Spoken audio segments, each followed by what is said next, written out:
चलिए तो फिर शुरू करते हैं। तो फिर अभी अपन एनालिसिस करने वाले हैं डीआरसी सिस्टम्स इंडिया लिमिटेड का। और ये एनालिसिस शुरू करने के पहले जिनके जिनके हमारे प्रीवियस एनालिसिस से जिनको जिनको प्रॉफिट्स हुए हैं उन्होंने थैंक यू भेजा था, तो कॉन्ग्रेचुलेशन आप सभी को।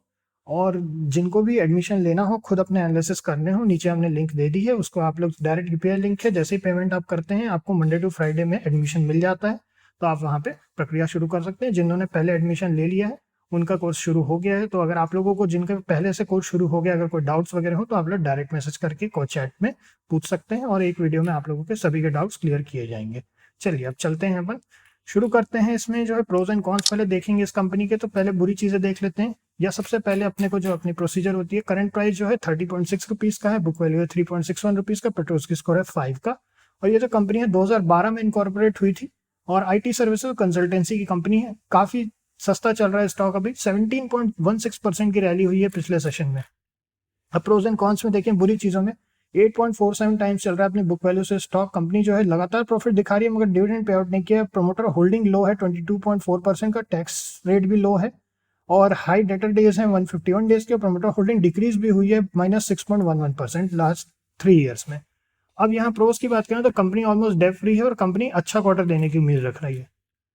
अब यहाँ पे अगर क्वार्टरली रिजल्ट्स की बात करें तो 3.96 करोड़ का मार्च 2024 में प्रॉफिट हुआ है, उसके पहले 5.10 करोड़ का, उसके पहले 1.48 करोड़ का। तो हर क्वार्टर यहाँ पे प्रॉफिटेबल है और अच्छा खासा जंप भी हुआ है अगर अपन देखें। हालांकि जंप के बेसिस पर अगर अपन करंट में बात करें तो एक्चुअली प्रॉफिट कम हुआ, 5.10 से कम होकर 3.96, तो सेकंड हाईएस्ट प्रॉफिट है इनका सितंबर 2021 के क्वार्टर से।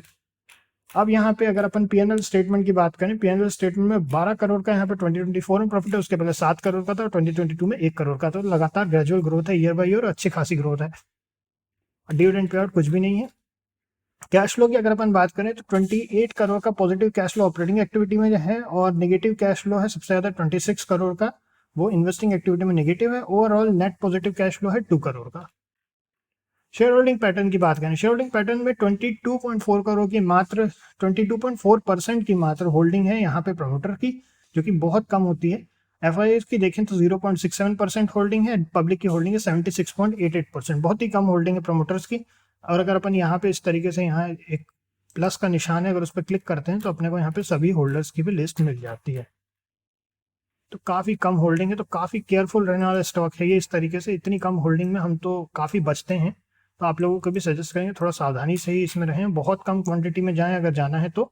ये मंथली चार्ट है, हम इसको वीकली चार्ट पे कन्वर्ट कर देते हैं। वीकली चार्ट के बेसिस पर है पिवट ब्रेकआउट तो हुआ है 31.85, मतलब हम 32 के बाद ही कोई भी व्यू बनाएंगे, 32 के बाद ही हम देखेंगे अगर इसमें कोई मोमेंटम आना है तो हम इसमें बहुत ही कम क्वांटिटी में, क्योंकि ऑलरेडी जो प्रमोटर होल्डिंग है काफ़ी कम है, जो कि अच्छा साइन नहीं है। तो 32 के बाद ही हम कोई भी व्यू बनाएंगे। अगर 32 के बाद में एंट्री होती है तो ट्रेलिंग स्टॉप लॉस लेकर के चलेंगे और ट्रेलिंग स्टॉप लॉस के साथ ही मूवमेंट करेंगे। अगर किसी ने क्वेश्चन किया था टारगेट्स के बारे में, देखिए टारगेट्स हमारे यहाँ पे ट्रेलिंग स्टॉप लॉस के बेसिस पर ही बनता है।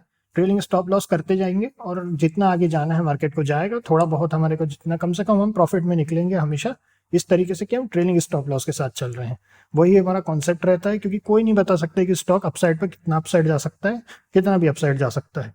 लेकिन हमें हमेशा trailing stop loss, position sizing का हमेशा ध्यान रखना है और क्वांटिटी जो है उतनी ही रखनी है जिसमें कि जब हमारा एसएल लगे तो बहुत ज़्यादा हमें ना लगे, हमारे लिए क्वांटिटी बराबर होनी चाहिए, हमारे लिए अफोर्डेबल होनी चाहिए। तो बस इसमें इतना ही है। अगर आप लोगों को एनालिसिस सीखना है फिर से नीचे हमने लिंक दे दी है, हम आपको मस्ट रिकमेंड करेंगे। बहुत ही हाई क्वालिटी में हमने नए तरह के मेथड्स इसमें डिस्कस किए हुए हैं जिस इस कोर्स में, जो हमने अभी तक तो इंटरनेट पे नहीं देखे हैं। तो अगर आप लोगों को भी सीखना हो तो आप लोग सीख सकते हैं। चलिए ओके।